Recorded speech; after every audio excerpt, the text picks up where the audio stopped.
सुता चवंदा आहिनि या न हज़रत सचल सरमस्त रहमतुल्लाह बजड़ा हुजनि ज़ात जा कोरी जो ॾिसो भला इम्तिहान वठो साईं जो बराबरि अलाह वारा त ख़बर पवेसि वॾा जुब्बा पातऊं पटका वॾा बदल लट हथ में खयूं बुज़ुर्गनि वारा लटा पाए सिधो हज़रत सचल सरमल साईं असां सैयद आहियूं हुजनि कोरी सदायूं अचे सैयद साईं उथी बीठो हथ ॿधी बीठो सैयद सां कुर्बान वञा साईं हम तो पाण खणी अचे लॻाई मानी पाण खणी आयो हथड़ा पाण को घोराए ख़िदमतूं कई राति रहाई हाणे सुबुह जो हिकु ॿिए खे तूं खणी करे ॾिठी सचल वरी सरमस किथे हिन अलाह वारा हुजे हा त ख़बर पए था न असांजी केॾी ख़िदमत कई अथई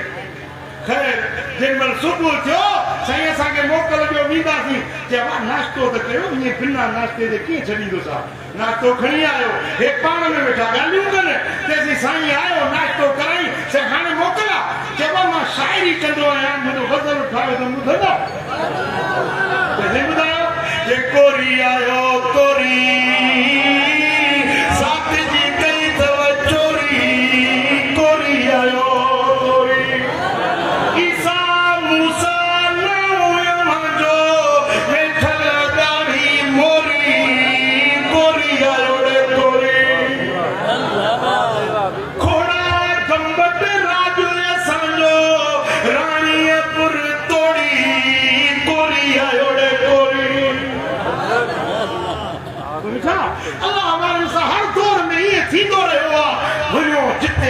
अकीदो हुजे जिते बि मोहब्बत निस्बत दिल जी जुड़े कंहिं न कंहिं वलीअ जी दामन ज़रूर छलियो मिठा अकीदे जो तहफ़ुज़ इल्म जो अमल जो फ़हम जो दानाई जो तहफ़ुज़ तॾहिं थींदो जॾहिं अल्लाह वारनि सां निस्बत